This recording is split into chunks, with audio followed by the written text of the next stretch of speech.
kept that in his spot. He kept it as a military spot. The other two guys, they just kept it as a military spot.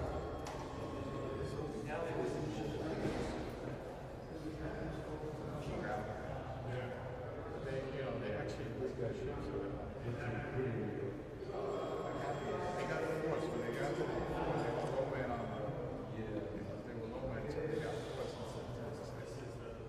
The guys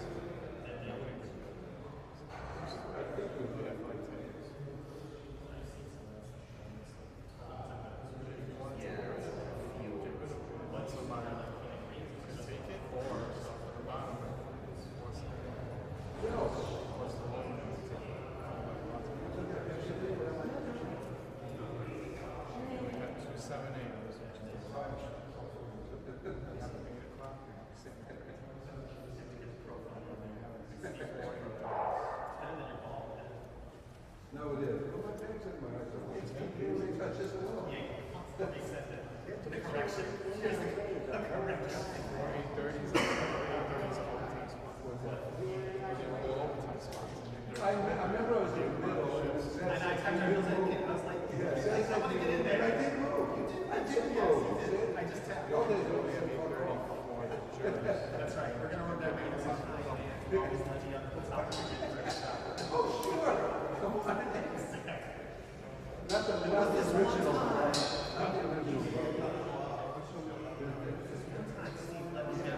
I think this is what you were telling me. I'm sure, because I was trying to tell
At least we got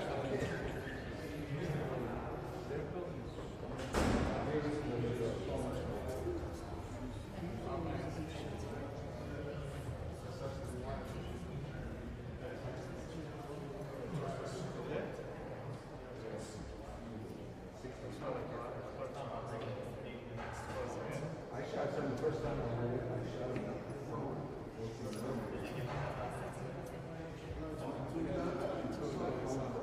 He still was the man around and I was going like that.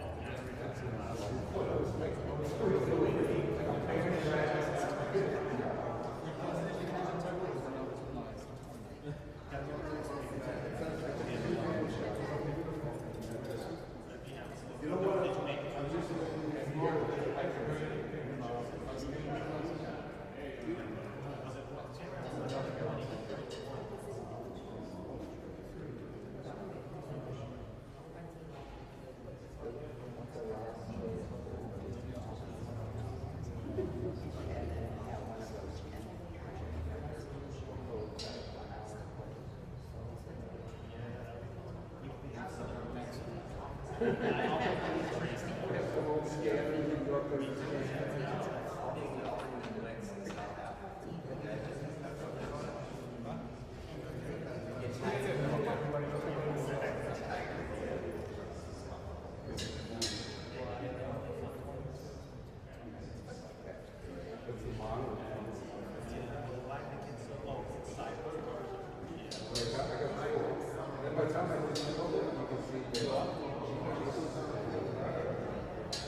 Reggie, they made a move to what?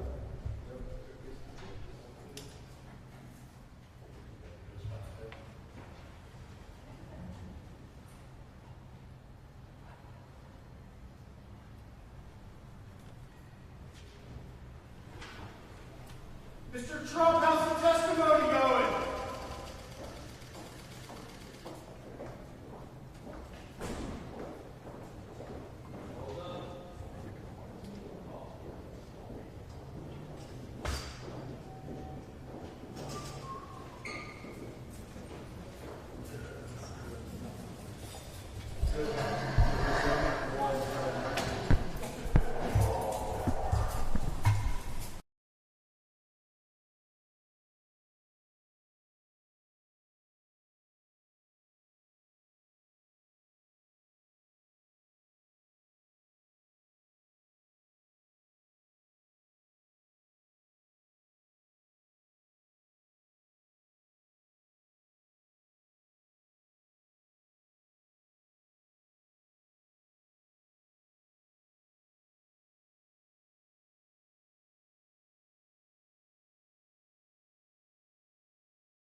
Well, Hey, how are you? you good? Good.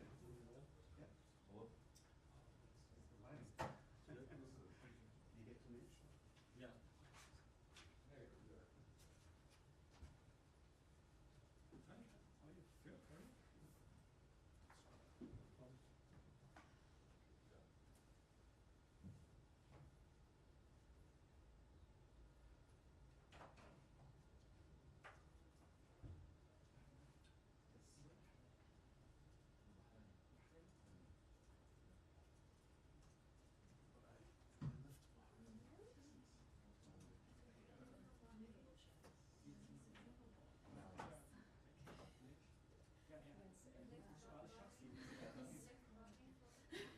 No, I left in Europe first. Moved here in 2015. Not for the rest of us. Political. Middle East, of course, yeah. Good to have you here. Thank you. I'm happy to be here as well.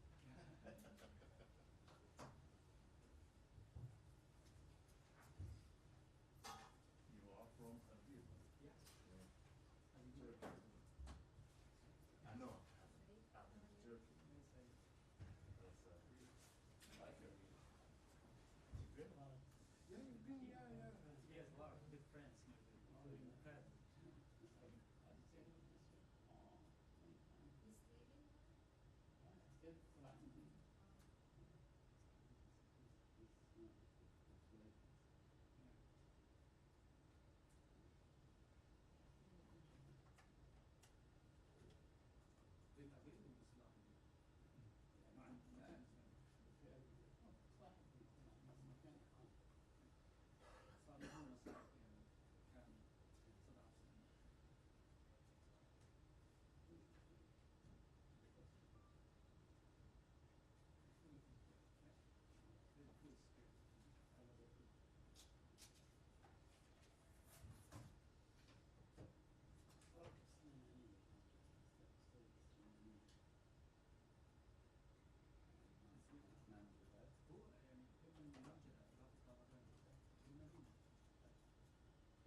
Good afternoon, everybody.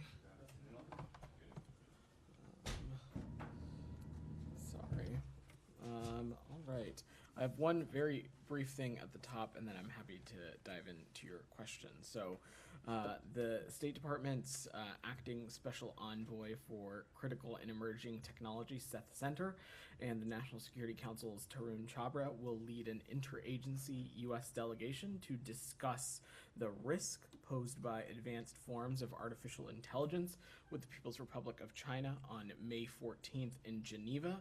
Keeping lines of communication open on the risks of the technologies that are transforming our world is an important part of competing responsibly. This is something that was discussed on the Secretary's recent trips to the PRC as well. The U.S. is committed to advancing safe, secure, and trustworthy AI around the globe. As the President said in his speech to the UN General Assembly in 2023, we will continue to demonstrate responsible leadership by engaging with global leaders to ensure we harness the power of AI for good while protecting our citizens from its most profound risks. Daphne, you want to kick us off? Great, thanks. Has the Secretary had any more conversations with Israeli counterparts since yesterday? I saw the readout of his conversation with Israel's defense minister. Can you provide any more detail on what they discussed as well? The readout didn't go beyond the usual lines. I don't have any additional calls to read out beyond saying that we engage with our partners in Israel regularly around the clock, but I don't have anything else to preview at the moment. And what has the tone of these latest conversations been?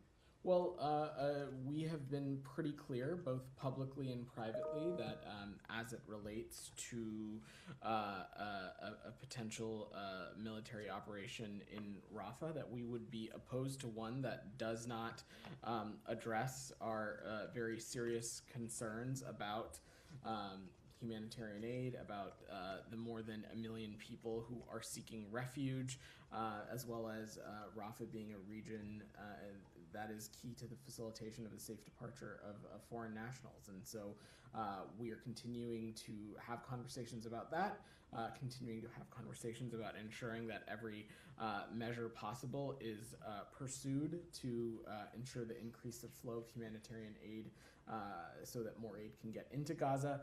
And we're continuing to discuss areas in which we can continue to collaborate to ensure the defeat of Hamas and that the October 7th terrorist attacks can't be repeated. Has Israel provided any assurances to the U.S. that the operation in Rafah will remain limited? So again, we have yet to see a credible plan for a military operation in Rafah that addresses the areas of concern that I just laid out. And you say you haven't seen a credible plan, but how much detail does Israel provide on its plans in its conversations? I'm just not going to get into that level of specificity of our diplomatic engagements. And then I just have one more on Gaza, sorry. There's some footage on social media reportedly showing protesters blocking trucks carrying humanitarian aid into Gaza at the Turkomia crossing and damaging its contents. Are you aware of this, and have you raised this with Israeli officials? So we are aware of these reports, and we have raised this with officials in Israel. You saw in the Secretary's readout of some calls that he had last week of this being raised as well, but I will reiterate it here. It is our strong view that aid cannot and must not be interfered with. We have raised this incident with the government of Israel, and we expect them to take appropriate action. Sean, go ahead. Sure. Can I go to the memo that was released on Sure. Friday, the 720? I'm sure lots of people have questions on it. In it, the State Department says it's reasonable to assess that there could be violations, but of course saying not that there's no evidence of it. If it's reasonable to assess that there are violations, how does this affect State Department planning going forward? Should there be greater concern, greater restrictions potentially on weapons going forward? So there's no policy change to announce, Sean. What the report makes clear is that first, to take a little bit of a step back, the report makes clear that this is a very complex and complicated battlefield. It is a very dense and urban setting. We are also dealing with a belligerent, in this case Hamas, that has a clear track record and history of co-locating itself with civilians and civilian infrastructure, using civilians as human shields. We've also made clear in the report that the IDF has undertaken steps to implement international humanitarian law obligations for the protections of civilians in the current conflict, including requirements that are related to distinction, proportionality, and others. But we also are clear in our report that it's reasonable to assess that defense articles covered under the National Security Memorandum have been used by Israeli security forces in instances that are inconsistent with its IHL obligations. But we also have no direct indication of Israel intentionally targeting civilians. But to take a step back, Sean, and I guess this addresses kind of your broader question, a country's overall commitment to international humanitarian law is not necessarily disproven by what may be individual IHL violations. And the most important thing here is that Israel does have a number of ongoing active criminal investigations pending, and there are hundreds of other cases under administrative review. Israel has taken steps to, and is taking steps to, hold itself and its actions accountable. Simultaneously, we also continue to have tools at our disposal that existed before the National Security Memorandum and existed afterwards. Things like the Turg process, the Leahy process, the conventional arms transfer policy, end-use monitoring, and other things to continue to assess and continue to look into instances that are reported to us that may be concerning. The same can be said about humanitarian aid. We continue to monitor that situation very closely, and will continue to assess the government of Israel by its actions as it relates to humanitarian aid. Sure. Now, we say we have lots of tools at your disposal. I know you said that you think that the Israelis have taken action on their own. In the State Department's view, there's no intention there. But if it's reasonable to assess there have been that things have gone against the spirit of international humanitarian law, is there more that can be done? And particularly with this, if it's a question of not actually having evidence of it, will the State Department continue to probe and see if there's? So we'll continue to look at the circumstances on the ground as we have prior to the National Security Memorandum was even signed. It's important to remember that the NSM did not outline or create any new parameters or mechanisms. Really, it was another assessment tool, and the tools that we have at our disposal will continue to exist. But again, Sean, it's important to remember that given the nature of what is happening on the ground, and given the nature of Hamas's track record of co-locating itself with civilians, using civilians as human shields, we're unable to make a conclusive determination as it relates to violations of international humanitarian law. Just one more for you on this. In terms of the message that's being sent from this, what message do you expect Israel in particular to see from this? The fact that you're saying that there, not you personally, but the State Department is saying that there are potentially violations of the spirit, things that are going against international humanitarian law, but there's no firm evidence there, no repercussions. But what message do you think should be taken from this? Do you think there should be a sense of they should do more? They should do more they could do better potentially? Absolutely. Our message continues to be what our message has been for some time, which is that the United States stands with Israel in its effort to defeat Hamas and hold the terrorists accountable for those that were responsible for the October 7th terrorist attacks. But simultaneously, there is a moral and strategic imperative to take every possible step to minimize civilian casualties, steps that we know that the IDF has the tools and the capability to undertake, things that unfortunately are not being met in certain instances. But simultaneously, this is also a belligerent that is using civilians as human shields. And therefore, we've not been able to come to any kind of conclusive conclusion on this. And on the humanitarian aid front, we'll continue to press all regional partners, including the government of Israel, to do everything we can to get more humanitarian aid into Gaza. Camilla. Thank you. Just sticking on the National Security Memorandum. Sure. Would you, I mean, you've mentioned CHUG, you've mentioned that the State Department has its own internal process of assessing cases for Israel and other countries that are in conflict. Would you say that the National Security Memorandum has at least been a useful tool for the State Department in being able to bring forward some of these conclusions in a public light, whereas perhaps your other internal processes wouldn't have necessarily done so or wouldn't plan on doing so anytime soon? So I think the important thing to remember here, Camilla, is that no new standards were imposed. Instead, the National Security Memorandum was a tool that spelled out already existing standards set by U.S. policy and set by international law, including the law of armed conflict that countries must adhere to.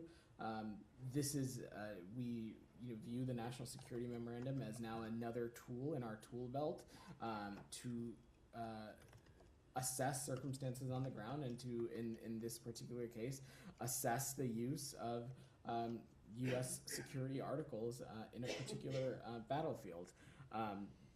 But I think the important thing to remember is that we didn't issue this memorandum because we thought any country was necessarily violating these standards.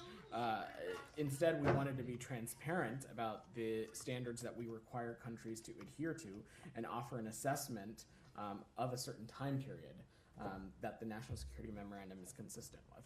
Can I just one on something that was mentioned Sure. in the report released on Friday?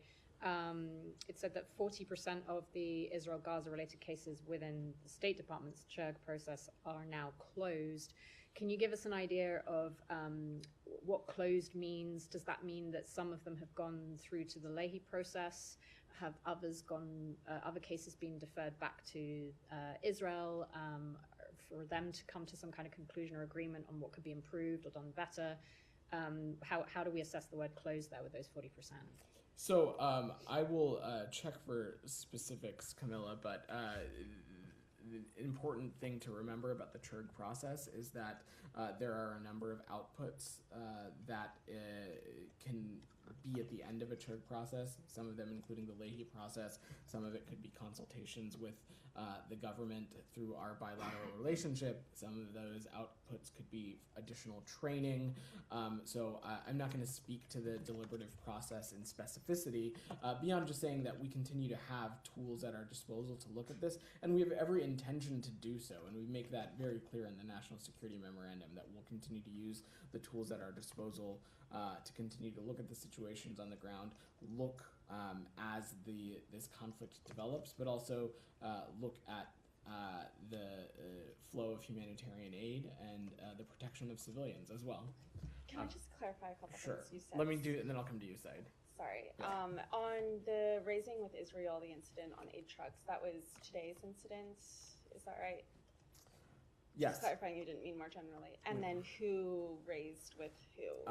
As you know, I'm not going to get into the specifics of these conversations, but we talk to our partners in Israel all the time, around the clock, and have no intend to raise issues like this when they come up. And then you told Sean that a country's overall commitment to international humanitarian law is not necessarily disproven, but by what may be individual IHL violations.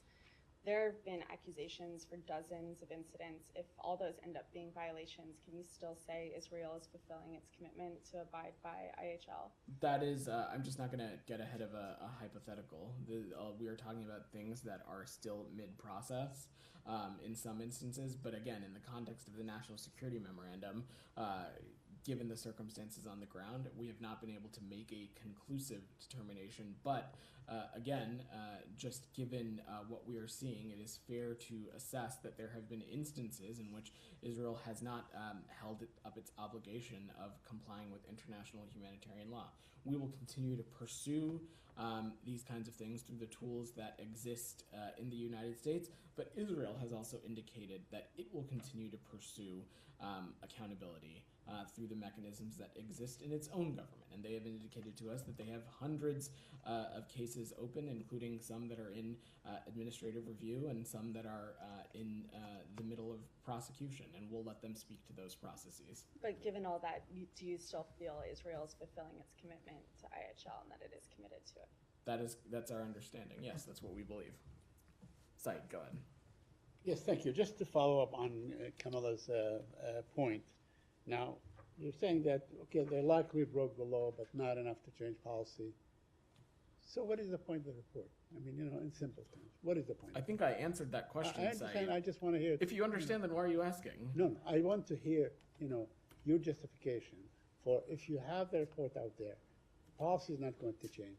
There's to be breaking the law and so on. You are likely to have. That's not what the report says, Said. So the report is the report public. says they did not likely break the law. The report says, first of all, let me just be clear about what this is.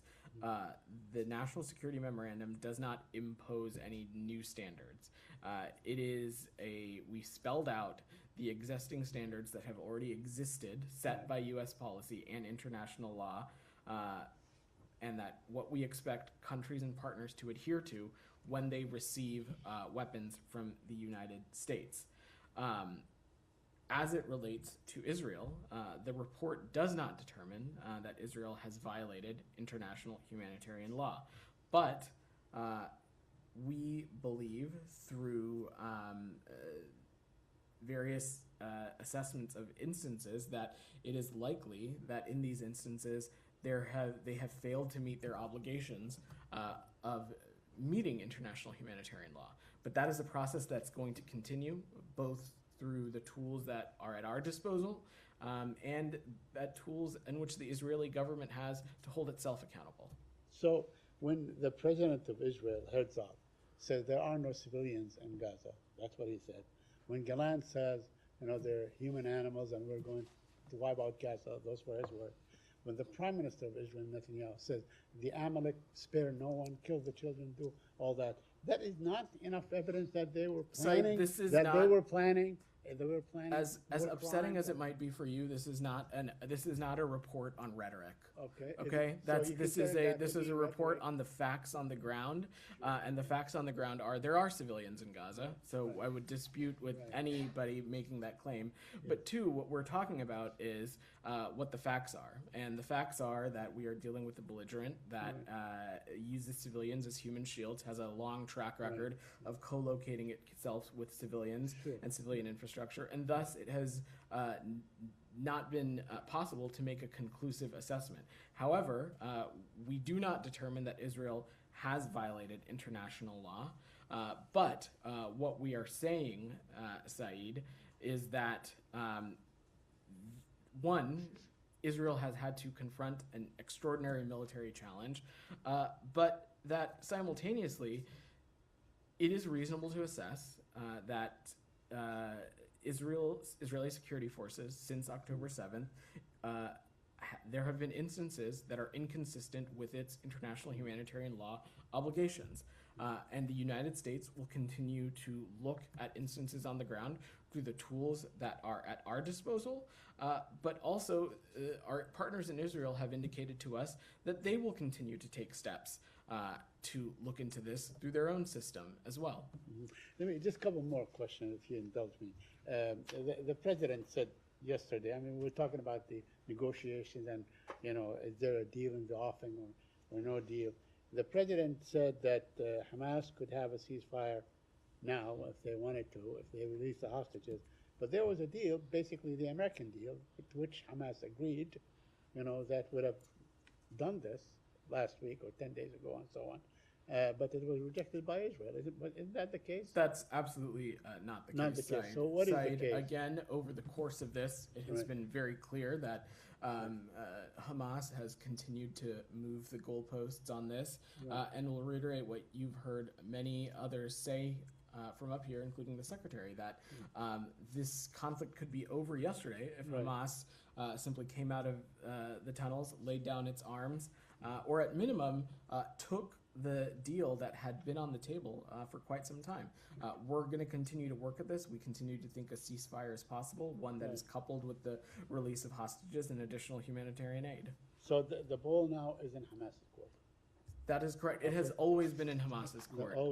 Okay, one last thing. I don't know if you saw the CNN report on the prisoners. You know, they strapped down, blindfolded, held in diapers.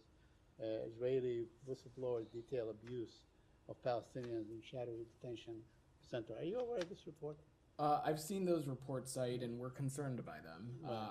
We're looking into these and other allegations of abuse against Palestinians in detention.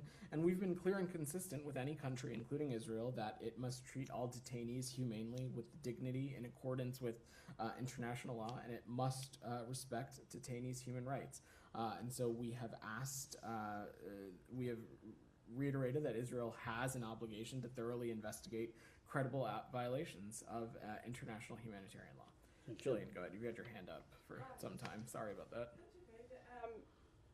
I wanted to get a response. Senator Chris Van Hollen said after reading the report that there's enough on the books to be able to point to specific cases and make specific determinations, and on that score the administration is ducking the hard questions in the report. Do you have a response to that? So we are pretty clear in our report that the nature of conflict in Gaza and the fact that Hamas uses civilian infrastructure for military purpose makes it difficult to assess or reach conclusive findings on individual incidents.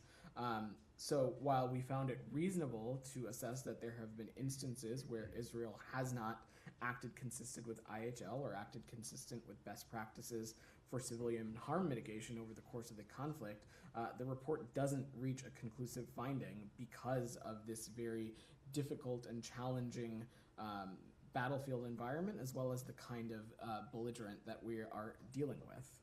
And we have been very clear about that. We have also laid out in the full national security memorandum the other tools that we have at our disposal to assess situations on the ground, not just in Israel, but in any conflict zone, as we do when it comes to violations of international humanitarian law. Those processes continue to be ongoing. So you keep mentioning that the report makes the administration's position and findings clear. I guess on the flip side of the coin, you have folks like Senator Tom Cotton.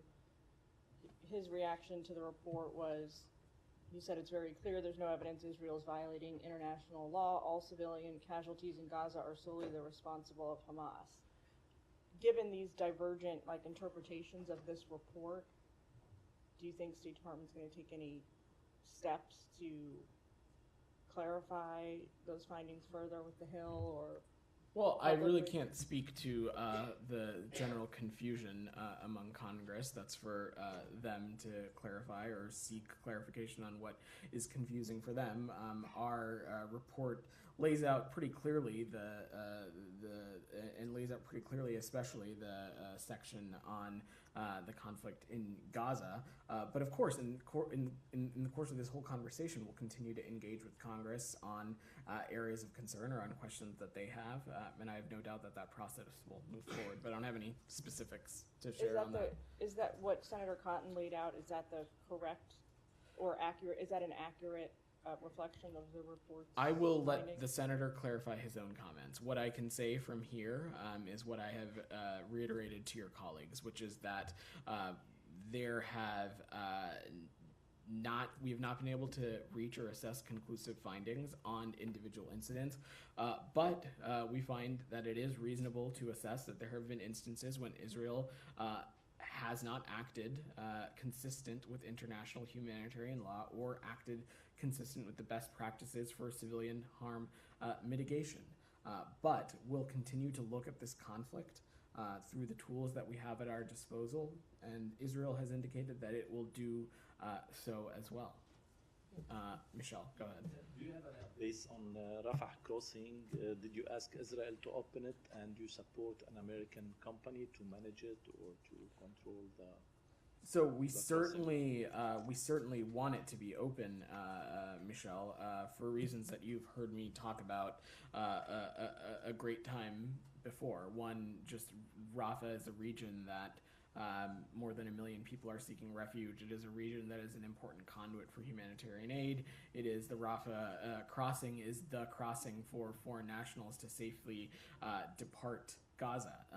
Unfortunately, this is not a border crossing that the United States controls, but we are continuing to work around the clock with the government of Israel, with the government of Egypt, on whatever we can do to make sure that Rafah gets open.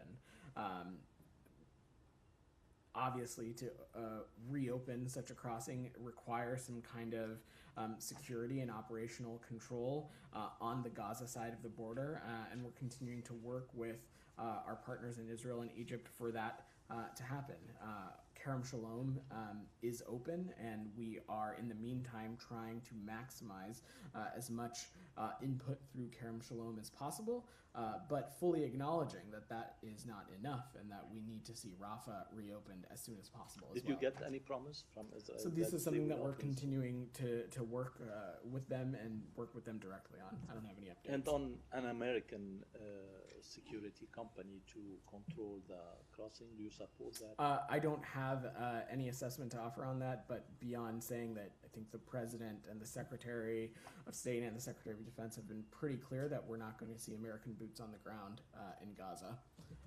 Private company, not government. I'm just not, this is the first time of hearing such kind of talks, Michelle. I don't even know if that is a real thing being considered, so I don't have a comment for you. Yeah, go ahead. Can you give us an update on the number of American citizens who might still be in Gaza and want to come out, particularly given Israel's start of its operation on Rafah? So I don't have an update on specific numbers, Camilla, but this is a fluid and quickly evolving situation. So far, over the course of this conflict, we have assisted over 1,800 U.S. citizens, legal permanent residents, and family members to depart Gaza through Rafah, entering into Egypt. As long as for when the crossing is open, we expect those numbers to continue to grow. Yeah. Ryan, go ahead. That there are 2 medical missions of American citizens, doctors who are at the European hospital in Khan Yunis facing dehydration. At least one of them is on an IV drip now. Our understanding is that relatives have been in touch with the State Department, U.S. administration. Is there anything you can say about efforts to get them out? And was the UN vehicle that was on the way to the European hospital part of those efforts? So let me start with the second part. I'm not sure of the operational and logistical specifics of what was involved in those specific efforts or not, but I can say is that we're aware of these reports of U.S. citizens, doctors, and medical professionals currently unable to leave Gaza. As I said before, we don't control this border crossing, and this is a incredibly complex situation that has very serious implications for the safety and security of U.S. citizens, but we're continuing to work around the clock with the government of Israel, with the government of Egypt, to work on this issue, not just to address the very serious humanitarian assistance concerns that I just talked about, but as you so pointed out, and Matt have addressed before, Rafah is a conduit for the safe departure of foreign nationals, which is why we continue to want to see it get opened as swiftly as possible. And what does it say about conditions more generally in Rafah and in Khan Yunis if American doctors who only arrived there recently are already suffering from dehydration and malnutrition? So look, we have not been unambiguous about the humanitarian situation in Gaza. It is a crisis. No amount of humanitarian aid at this moment is enough. We need to be doing everything we can to get more humanitarian aid, food, medicine, water, other appropriate supplies into Gaza. And that is why you have seen this administration champion really an all of the above approach when it comes to humanitarian aid. We have been engaging directly with partners in the region to ensure that every crossing possible that can allow for the access of trucks and other things is able to make its way into Gaza. You have seen us undertake airdrops.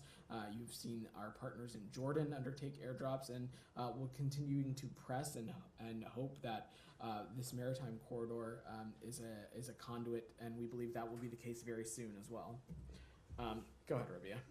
Moving on to Follow up on Said's Yeah. question on the CNN report regarding the human rights violations at the detention center in Israel. You asked Israel to investigate itself, but would you support an independent investigation into those allegations? So on this situation, Rabia, I don't have additional circumstances beyond what has been in the public reporting.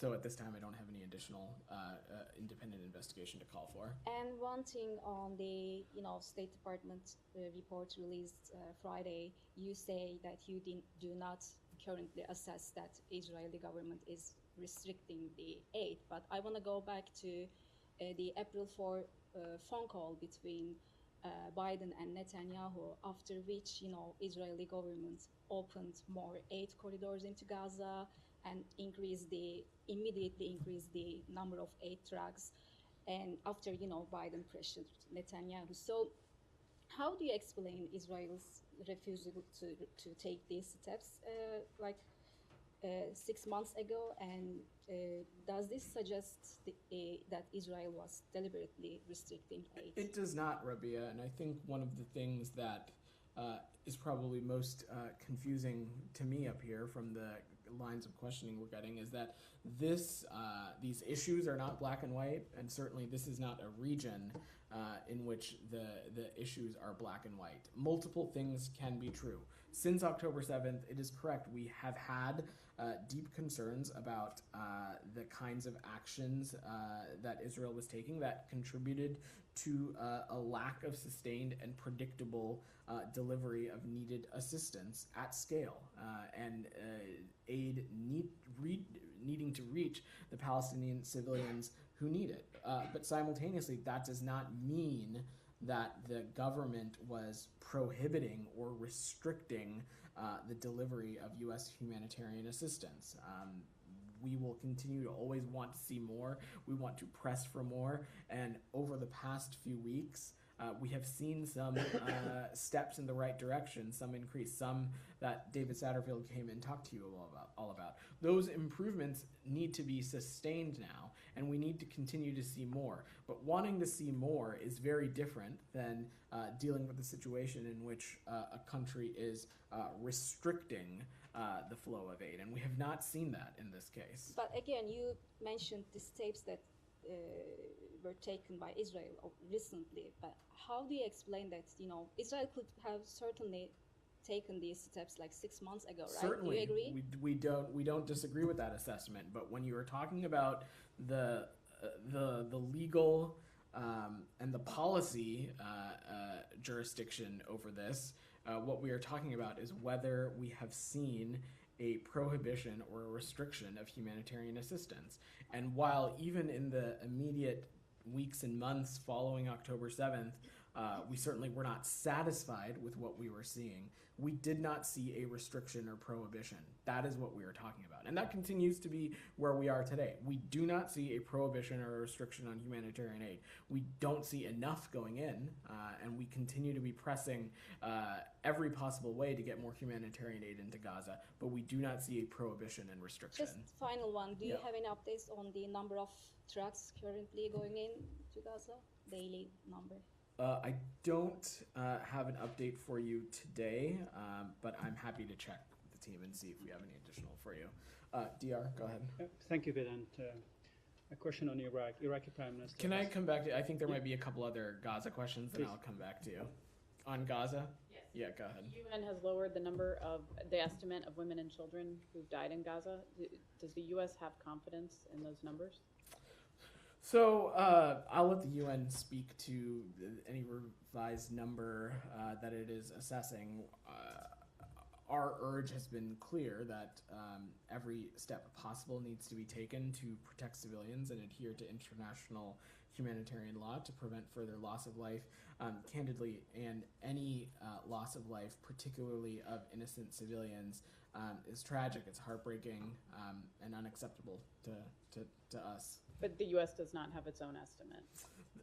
This is something we've talked about before. There is not, aside from the Gazan Ministry of Health, there is not another metric or count out there when it comes to the deaths that have transpired in Gaza. And just a caution, this report attributed to the UN seems to be false. Just so you know. Pardon me, Said? This report attributed to the UN seems to have no veracity. I will let the UN speak to that. Again, what I'm just bringing that up so people are aware. Thanks for your clarification. Go ahead in the back. On Gaza? On Gaza, yeah. Go ahead. You say there are instances where the Israelis have acted which are not consistent with international humanitarian law, but you can make no definite conclusion. A lot of people will be asking, where's the gap? Why can't you make a definitive conclusion? And is it a political gap rather than a legal gap? It is absolutely not a political gap. It is a gap rooted in the circumstances on the ground and the kind of belligerent that we are dealing with. We are unable to make a conclusive determination because of the kind of hostilities that the Israelis are engaged in right now. We are dealing with a belligerent Hamas, a terrorist group that has a long track record of co-locating itself within hospitals, schools, apartment buildings, other kinds of civilian infrastructure, using civilians as human shields.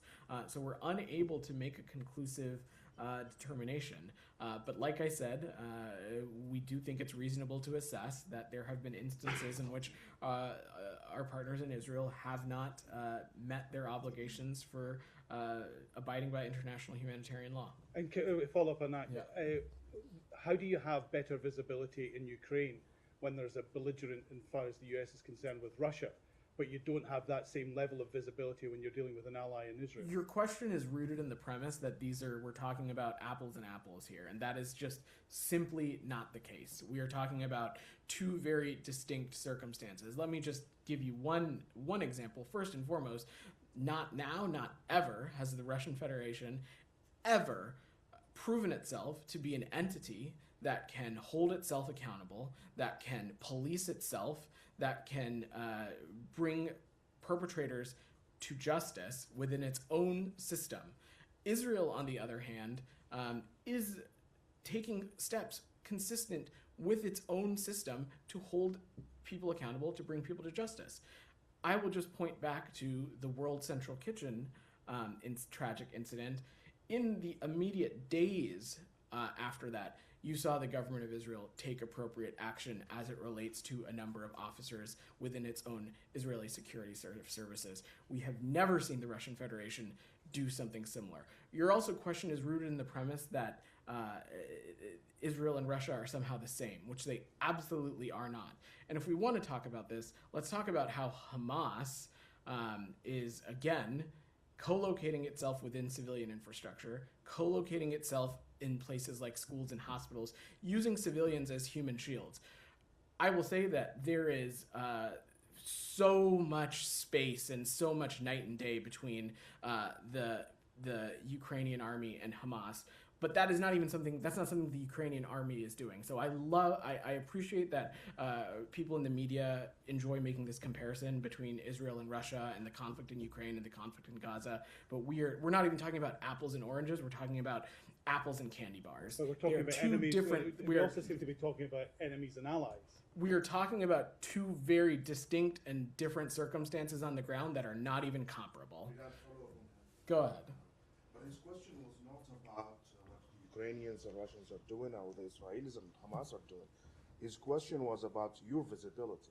How could you have our visibility into whether a government has the ability to hold itself accountable is absolutely something that plays into this. But it's not about the government of Israel, the government of Russia.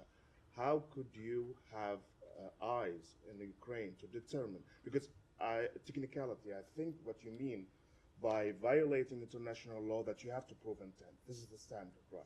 Intent to violate. But how did you have the intent, find the intent with the Russian army to violate international law when you concluded that the Russian army did war crimes in Ukraine, and you couldn't find that with your allies? So again, we are talking about two very different and distinct circumstances, and the things that we are seeing in Ukraine, the things that we are seeing Russian security forces do in Ukraine, mass executions, things like Bucha, the conscription and the forced relocation of children, it is I am not at all saying that Gaza is not in crisis and it is not a humanitarian major area of concern.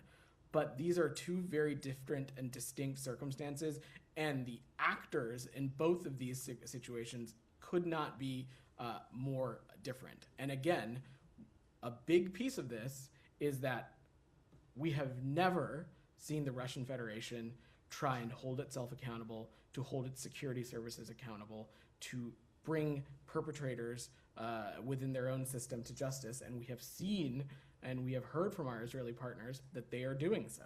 Sorry, one more quick question on this. So was this an independent US investigation to decide whether or not Israel had broken international humanitarian law, or was this a US investigation aided by the Israelis? The Israelis were not involved in the production of the United States' National Security Memorandum. That's not an answer to the question. Go ahead. Go ahead. I think there's probably a couple other questions on Gaza. Go ahead. On Friday, the UNRWA shut down its office in occupied East Jerusalem because of 2 Israeli arson attacks. The Israeli police and fire departments didn't come out to put out the fire. It took a long time for them to come out, and the employees of UNRWA had to put out the fire while Israeli mobs were outside chanting with sticks and throwing rocks at the UNRWA employees. Israeli police said that they couldn't prosecute because it was apparent to them that these were minors that did this, these arsons. And they said that according to Israeli law, they do not prosecute minors. Do you have anything on this? I have a follow-up to this, but are you aware of this? I'm not aware of this report, and I would defer to local officials and authorities to speak to this. What I can say is that any kinds of actions like these certainly are not helpful for peace and stability in the region. They take us further away from a two-state solution, which has continued to be this administration's goal. I will say UNRWA continues to be an important humanitarian player in the region and a key distributor of humanitarian aid, and one that does important work. But this is a largely localized issue. I don't have anything. Well, it's UNRWA, but now on the other hand, the government of Israel has a policy of detaining minors, Palestinian minors, in the West Bank.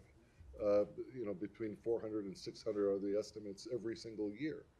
And my question is, given this difference, which many international humanitarian or human rights organizations say that Israel is an apartheid state and is practicing apartheid in the West Bank and in Gaza and in Israel itself, how does the United States not acknowledge this apartheid when it's very, very obvious that there are 2 different treatments of minors? When it comes to detention, we have been clear with our partners in Israel that they need to abide by international humanitarian law, and human rights need to be protected when it comes to its detainees. But the decision of prosecution or not, or how our partners in Israel or the PA or otherwise, or any entity, how they choose to enforce their local laws, I'm just not going to get into that. But I mean, it's a consistent practice. It's not something that happened one time or two. Over years, many years, it's very consistent and obvious. And again, I'm not going to speak or comment on this specifically. What we have been clear about is that actions like these, they detract from our ultimate goal of peace and stability in the region and getting us towards a 2-state solution.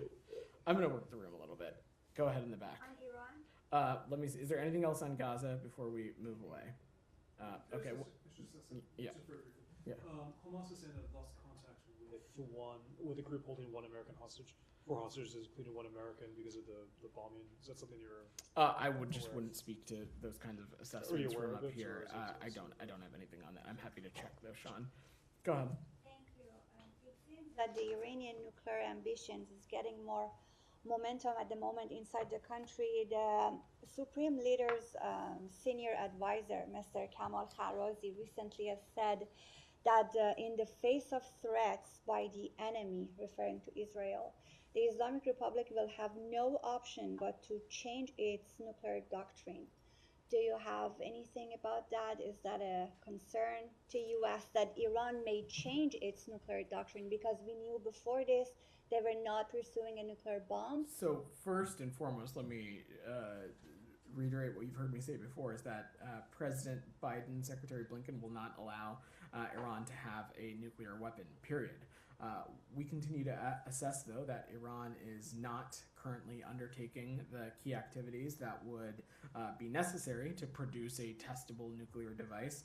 And we don't believe that the Supreme Leader has yet made a decision to resume the weaponization program that we judge Iran suspended or stopped at the end of 2003. But again, we will not allow Iran to have a nuclear weapon, period. But knowing that Islamic Republic is a nuclear threshold state, do you have any new strategy for now about that? Because the negotiations at the moment is going nowhere. There is no negotiations based on what we hear from you, not based on what we hear from Islamic Republic. They are claiming that there are ongoing behind the curtain negotiations. So what are you doing at the moment about a country that we know it's a nuclear threshold state? So let me just say this, that we have ways of communicating with Iran when it's in our interest. I'm not going to comment on them, but I will just reiterate that we will not allow Iran to have a nuclear weapon, period. And I'm just going to leave it at that for now. DR, go ahead. No. As you know, the Iraqi Prime Minister has requested the Secretary General of the United Nations to end the United Nations Assistant Mission to Iraq UNRWA by the end of 2025, and saying it's no longer needed because Iraq has made significant progress towards stability. But what's your comment and position on that? And do you believe that now it's time to end the UN mission in Iraq, as there's a lot of issues has not been solved, like the disputed areas, disputes between Erbil and Baghdad, and also the risks of militia groups that becoming stronger and gaining more power in Iraq? Thanks for your question. So the UN Assistance Mission for Iraq, that was a mandate that was established back in 2003. The U.S. has strongly supported the mission's work in providing not just electoral assistance, but facilitating regional dialogue, ensuring appropriate delivery of humanitarian assistance, and supporting the voluntary returns of displaced Iraqis. But it has also served as a mechanism to advance progress on the return of Kuwaiti property and the National Archives and the repatriation or return of all Kuwaiti and third country nationals. So we are working with the government of Iraq and fellow Security Council members to ensure an orderly and responsible wind down that meets not just the needs of the Iraqi people, but also maintains progress towards the final resolution of outstanding issues between Iraq and Kuwait. And may I ask a question on China and U.S. meeting in Geneva? Yeah, does that meeting in Geneva with the Chinese on AI, it's to voice concern about where they pose threats to U.S. national security, or there will be discussions with aims at promoting technical collaboration on frontier research between the U.S. and China? I'm going to let these conversations happen first, and then I'm happy to circle back and give you a sense of what was discussed. Alex, go ahead. And then I'll come to you, Sean. I'll get a couple. I'll come back to you. Go ahead, Alex. Thanks so much to you, boss. Just very quickly on Ukraine, then I want to discuss Georgia, if I may. What is the assessment of the last 24 hours in Ukraine, the situation on the ground, this new offensive towards Kharkiv?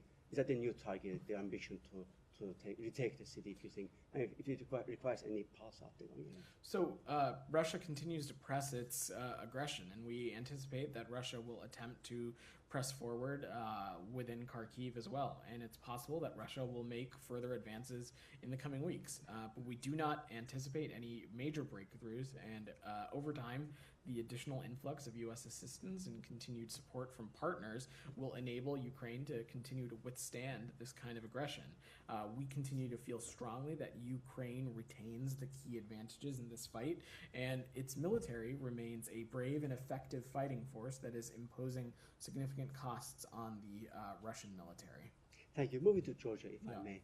What is the State Department's characterization of the events in Tbilisi in the past 24 to 76 hours? And given the fact that they are going to vote, the final vote is going to happen tomorrow, what will the next 24 hours look like in your opinion?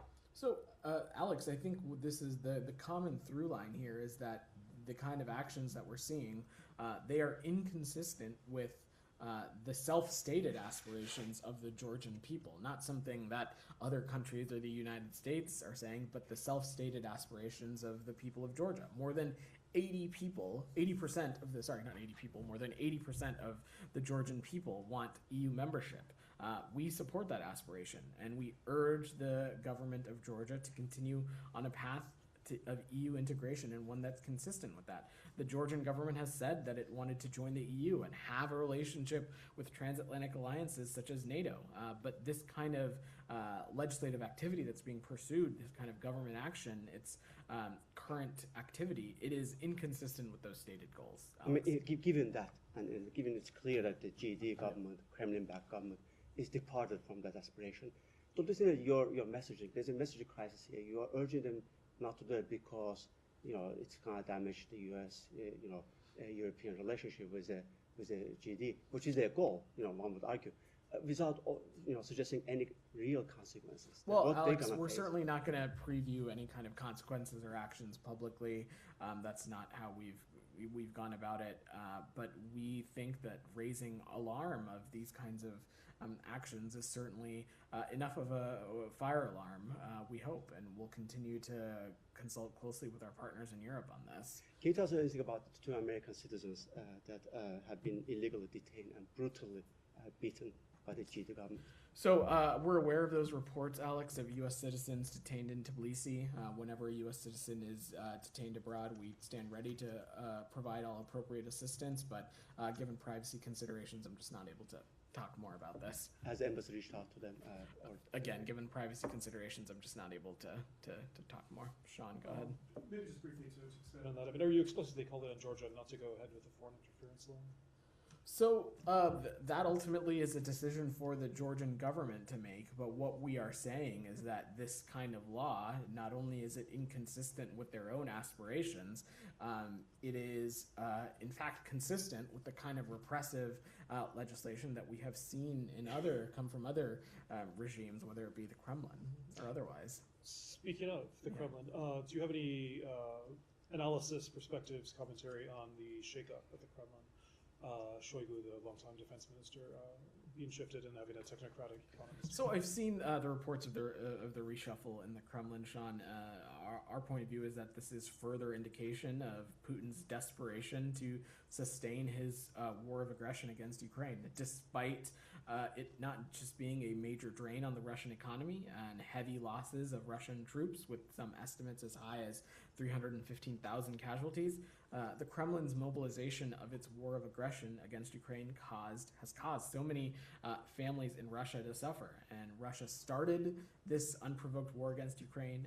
Putin could end it at any time by withdrawing its forces from Ukraine, instead of continuing to watch brutal attacks on the Ukrainian people every day. I could expand on that, but just in the interest of time, a completely different topic. Yeah.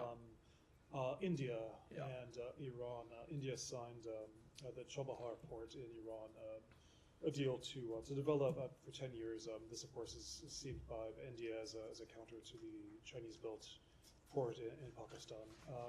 Does the U.S. have any view on this, particularly considering the U.S. relationship with Iran? So we're aware of these reports that Iran and India have signed a deal concerning the Chabahar port. I will let the government of India speak to its own foreign policy goals vis-a-vis the Chabahar port, as well as its own bilateral relationship with Iran. I will just say, as it relates to the United States, U.S. sanctions on Iran remain in place, and we'll continue to enforce them. Does that mean including against Indian firms potentially?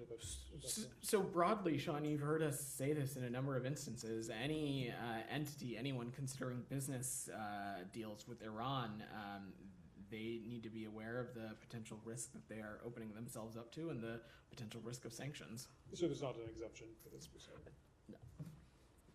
Just one on Brazil. Yeah. With the severe flooding in South Brazil, there's reports that the weather is set to get worse. I saw that the State Department had issued a release saying that the US stands ready to help. Is there any action that the US has taken at all towards assisting hundreds of thousands of people who are affected, who've been displaced from their homes? And has the Lula government reached out at all to ask? So I don't have any conversations to read out. We're continuing to engage within our interagency and other partners. We stand ready to support the Brazilian government and the Brazilian people. We stand ready to assist them, but I just don't have anything to preview or announce at the moment. Daphne, go ahead. There's reporting that the U.S. ambassador to Germany has informed colleagues that she'll be returning to the U.S. this summer, leaving a major vacancy. Can you confirm this, and are you concerned about this vacancy at this point? I don't have any personnel announcements to get into right now. Go ahead. Thank you. If I may ask two questions about Assistant Secretary of State Donald Lowe visiting this morning Bangladesh. The first thing I want to ask, is there any specific reason why on this third visit to Bangladesh within 17 months, Assistant Secretary is not holding meeting with any political party leaders, unlike his previous two visits where he engaged with various political parties, including BNP? Has the United States shifted this position on internal political matter in Bangladesh? It has not. A lot of factors go into who our government officials meet with or not, the schedule, time of day, lots of other things. Assistant Secretary Liu is on a swing through a number of South Asian countries, specifically India, Sri Lanka, and Bangladesh. He is there to strengthen bilateral cooperation with each country and to demonstrate U.S. support for a free, open, and prosperous Indo-Pacific region. In Bangladesh, he will meet with government officials, civil society leaders, and other Bangladeshis to talk about deepening our U.S.-Bangladeshi cooperation, including deepening our economic ties and ways that we can collaborate further to address climate issues. Go ahead. You had your hand up in the back. Yeah. All right. Thank you. Yeah. Malahat Najafova. I am from Azerbaijan State News Agency, and my question is about the Azerbaijan and Armenian foreign ministers meeting in Kazakhstan. And did you have any communication with the sides about the results of the meeting? And in general, what kind of communication do you have with the sides in this level of negotiations, peace negotiations? I mean. So I don't have any specific engagements to read out. What I will just say is that when it comes to the Nagorno-Karabakh region, we continue to believe that a peace is possible. It's something that the Secretary and others continue to remain deeply engaged on. I don't have any updates on the negotiations between the parties, but we will continue to support this process. And I'm sorry, any upcoming visit of Mr. Bono to the region? I don't have any travel to preview. All right, thanks everybody.